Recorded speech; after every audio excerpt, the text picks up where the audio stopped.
Om Shanti. Good morning. अव्यक्त मुरली 3 मार्च 2024। बाबा की मीठी मीठी मुरली हम मीठे मीठे बच्चों के मीठे मंथन के लिए। मंथन शुरू करने से पहले सर्वशक्तिमान शिव बाबा की शक्तिशाली किरणों के नीचे बैठ जाते हैं और अनुभव करते हैं, मैं मास्टर सर्वशक्तिमान आत्मा हूँ, सर्वशक्तिमान पिता की संतान हूँ। ये मुरली अव्यक्त बाप दादा के रिवाइज कोर्स 21 नवंबर 1998 की वाणी है। मुरली का शीर्षक है सेवा के साथ देह में रहते विदेही अवस्था का अनुभव बढ़ाओ। तो आज निराकार शिव बाबा और ब्रह्मा बाबा अर्थात बाप दादा अपने चारों ओर के बच्चों को देख हर्षित होते हैं। क्यों? बाबा ने कहा चाहे मेरा लास्ट पुरुषार्थी बच्चा है, फिर भी विश्व में सबसे बड़े से बड़ा भाग्यवान है। क्यों भाग्यवान है? क्योंकि भगवान को पहचान करके, विधाता बाप को पहचान करके डायरेक्ट विधाता के बच्चे बन गए। विधाता किसको कहा जाता है? जो भाग्य बनाने की विधि बताता है उसको विधाता कहा जाता है। ऐसा भाग्य बाबा ने कहा सारे कल्प में न किसी आत्मा का है, अंडरलाइन करेंगे, ना किसी का हो सकता है। दूसरी बात बाबा ने कही कि साथ साथ सारे विश्व में सबसे संपत्तिवान या धनवान और कोई नहीं हो सकता है। इसलिए कहते हैं Brahma Kumari is the richest in the world. क्यों नहीं हो सकता है? इससे ज्यादा संपत्तिवान क्यों नहीं हो सकता है? बाबा ने कहा चाहे कोई कितना पदमपति हो, लेकिन आप बच्चों के खजानों की तुलना तो है ही नहीं ना। क्यों नहीं है? बाबा कहता है तुम्हारे हर कदम में पदम है। कब? अगर आत्मा समझ के परमात्मा की याद में हो तो हर कदम में पदम। अब सोचो, अगर तुम एक पदम कमा रहे हो, एक कदम में एक पदम, इतना कोई कमा सकता? साल में पदम नहीं कमा सकता। सोचो पदम में कितना होता है? इकाई, दहाई, सैकड़ा, हजार, 10,000, लाख, 10 लाख, करोड़, 10 करोड़, अरब, 10 अरब, खरब, 10 खरब, है ना? संख, 10 संख, ऐसा करके बढ़ते जाओ तब पदम आता है जा करके। तो ऐसा पदमपति कौन होगा? बाबा ने कहा सारे दिन में हर रोज चाहे 1-2 कदम भी बाप की याद में रहे, वह कदम उठाया तो हर कदम में पदम। तो सारे दिन में कितने पदम जमा हुए? सोचो, ऐसा कोई होगा जितने पदमों की कमाई करे? सोचो, आप यहां से मुरली क्लास के लिए निकले, सोचा मैं बाबा मुरली सुनाएगा, बाबा की मुरली सुनने जाता हूं, मैं आत्मा बाबा की परमात्मा की मुरली सुनने जाता हूं। घर से निकले आप ये याद करके, कितने कदम हो गए? सोचो, इस याद में गए तो पूरे कदम हो गए, तो पूरे पदम हो गए। इसके बाद वहां हम 5-10 मिनट मुरली क्लास में मेडिटेशन करते हैं, बाबा की याद का गीत बजता है, एक गीत बजता है, फिर दूसरा गीत बजता है, फिर कमेंट्री होती है, तो 15 मिनट तो रोज योग हो जाता है। और फिर 5 मिनट लास्ट में भी योग होता है, और बीच में भी याद रहा तो कितने पदम हो गए। इसलिए आप देखो, सतयुग की जो धातु है सोना है, महल सोने के हैं, तो कितनी कमाई होगी? ऐसा कोई नहीं हो सकता, बाबा ने कहा, जो इतने पदम की कमाई करे। तो भाग्यवान, बाबा ने कहा रिचेस्ट इन द वर्ल्ड आत्मा देखनी हो तो आप बच्चों को देखो, इतना नशा रहता है।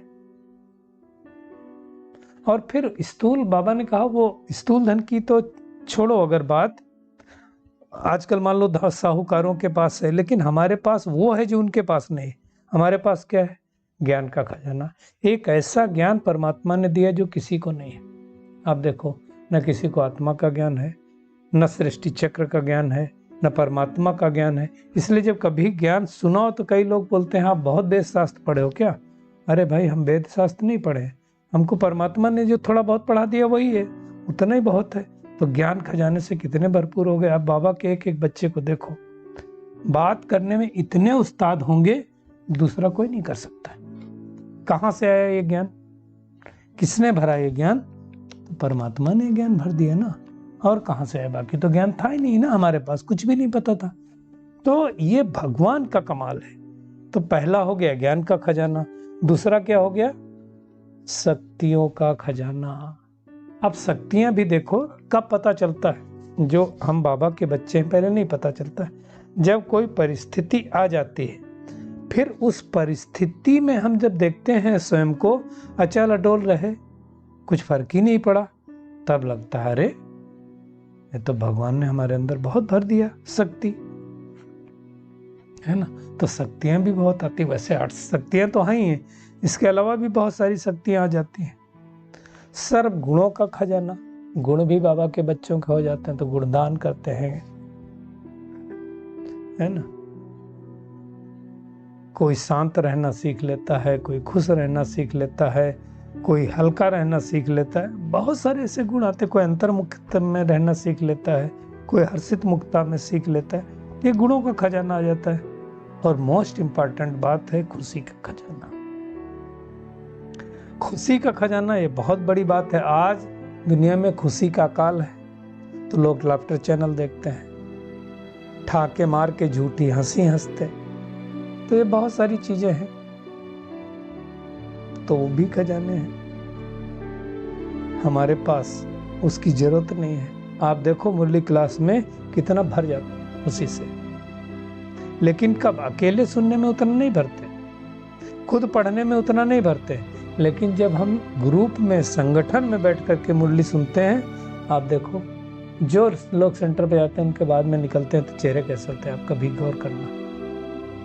क्यों? बाबा खुशी भर देता है, तो खुशी का खजाना मिल गया। और मोस्ट इंपॉर्टेंट बाबा ने कहा, सर्व को सुख शांति का रास्ता बताने से जो दुआओं का खजाना मिलता है, ये दुआएं किसी और के पास नहीं होती। क्यों? भगवान के बच्चों के पास ये दुआओं का खजाना भरपूर होता है। तो ऐसा दुआओं का खजाना जिसके पास होता है, वो आत्मा उड़ती रहती है। तो चेक करें कि हमारे पास दुआओं का खजाना कितना है ना। तो हमें चेक करना है। आज बाबा ने 3 प्रकार के बच्चों की स्टेज देखी, 3 प्रकार के बच्चों की स्टेजेज। उन 3 प्रकार के बच्चों की स्टेजेस की हम गहराई में जाएंगे। वो 3 प्रकार के बच्चे बाबा ने देखा। एक पुरुषार्थी, अब पुरुषार्थी में कई स्टेजें हैं, उस पर डिस्कस करेंगे। दूसरे हैं जो पुरुषार्थ की प्रारब्ध जीवन मुक्त अवस्था की स्टेज में अनुभव कर रहे हैं। और तीसरी स्टेज है देह में होते हुए भी विदेही अवस्था का अनुभव करना। ये 3 स्टेजेस बाबा ने देखा। अब जो पहली स्टेज है वो पुरुषार्थ की स्टेज है। तो बच्चों के मुख से अक्सर करके क्या निकलता है? हम तो पुरुषार्थी हैं। पुरुषार्थी हैं मतलब क्या छूट है? अरे भी संपूर्ण कोई नहीं बना, सब पुरुषार्थी हैं, ऐसा कहते रहते हैं। पुरुषार्थी हैं मतलब क्या हुआ? आत्मा के अर्थ जो हम काम कर रहे हैं, आत्म कल्याण के लिए जो काम कर रहे हैं, उसका मतलब होता है पुरुषार्थी। पुरुष माने होता आत्मा, आत्मा के अर्थ जो कर्म कर रहे हैं। तो हम ये पुरुषार्थी का गलत मतलब ना लें। पुरुषार्थी का मतलब एक बार अगर कोई गलती हो गई, दोबारा रिपीट नहीं होनी चाहिए। तो बाबा ने कहा मेजोरिटी हमने देखा, बाबा ने क्या? पुरुषार्थी। और फिर तीव्र पुरुषार्थी भी है। तीव्र पुरुषार्थी किसको कहा जाएगा? उड़ती कला वाले। तीव्र पुरुषार्थी अर्थात बाबा का कहना, बच्चों का करना। जैसे बाबा ने कल कहा चार्ट रखो, तो रखना चालू कर देंगे। बाबा ने कहा ट्रैफिक कंट्रोल करो, हर घंटे में करना चालू करेंगे। तो हम चेक करें कौन सी स्टेज में है, पुरुषार्थी स्टेज में है या तीव्र पुरुषार्थी स्टेज में है। ये ये तीव्र पुरुषार्थी भी बहुत ऊंची स्टेज नहीं है। अब दूसरा कौन सी स्टेज बताइए, सुनो। पुरुषार्थ की प्रारब्ध जीवन मुक्त अवस्था की स्टेज का अनुभव करना, ये और ऊंची अवस्था हो गई ना, कि हम पुरुषार्थ तो कर रहे हैं लेकिन जीवन मुक्त अवस्था का अनुभव कर रहे हैं। देखिए अभी इसी समय हम जीवन मुक्त अवस्था का अनुभव कर सकते हैं, सतयुग में अनुभव नहीं कर सकते हैं।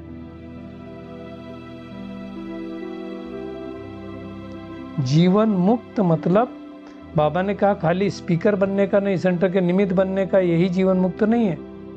ये तो लिफ्ट मिली है हमको, साधन मिला है, ज्ञान सुनाने के द्वारा हम आगे बढ़ सकते हैं। सबके दुआओं लेने की प्रारब्ध है जीवन मुक्त की, बंधन न हो।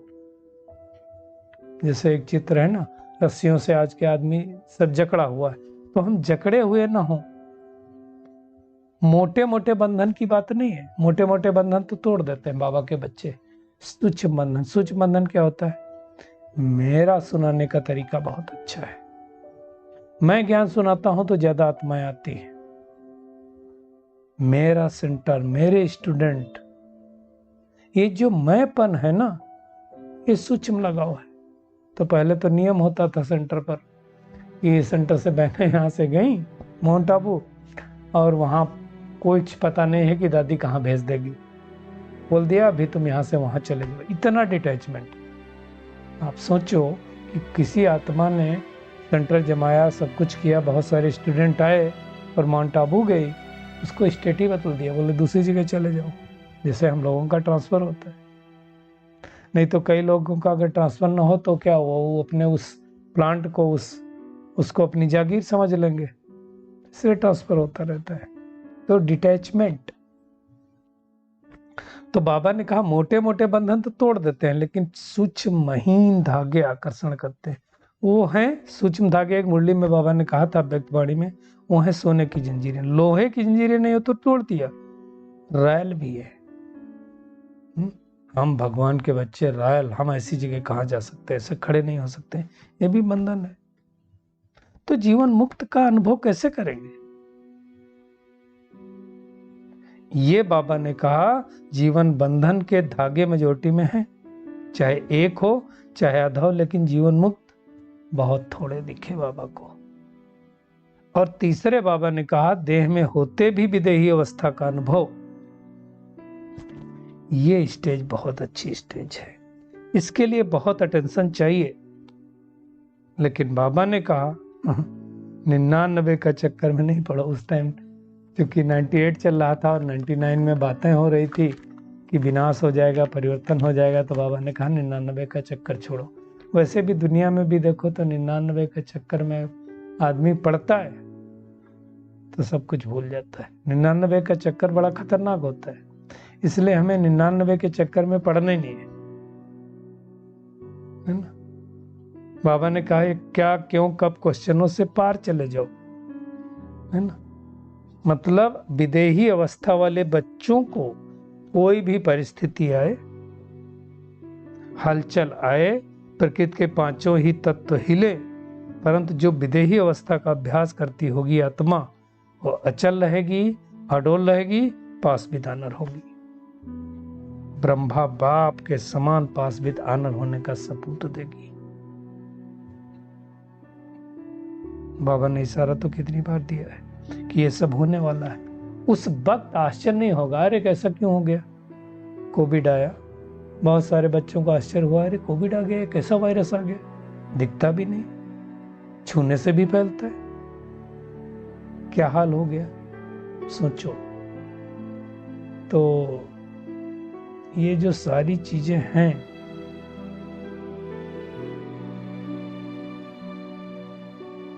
हमें इन परिस्थितियों में भी अचल अडोल रहना है। विदेही मतलब साक्षी बनकर के सोचो। प्लान बनाया, ओके, प्लान नहीं फॉलो हुआ तो प्लान स्थिति बनाते चलो। बाबा ने कहा प्लान बुद्धि बन जाओ, इधर कोई हैवी नहीं होना चाहिए, है ना। और उसके लिए बाबा ने कहा सेवा और स्थिति का बैलेंस रखते चलो। स्थिति बनाने में तो मेहनत लगती है। सेवा तो बाबा ने कहा सहज हो जाती है, इसलिए सेवा का बल थोड़ा स्थिति से ऊंचा हो जाता है। बैलेंस रखो। बाप दादा की, सर्व सेवा करने वाली आत्माओं की, संबंध संपर्क में आने वाले ब्राह्मण परिवार की, सबकी ब्लेसिंग लेते चलो, और जिसके पास सबकी ब्लेसिंग है वो आत्मा उड़ते चलेगी।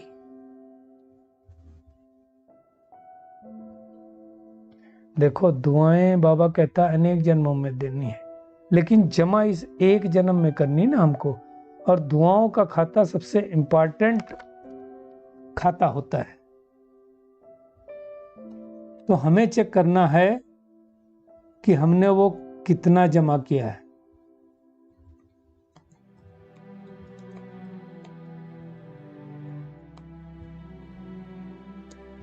तो हमें चेक करना है कि हमारे पास दुआओं का खाता कितना है। और वो दुआएं देखिए, बाबा की दुआएं मिलती, ब्राह्मण परिवार की दुआएं मिलती,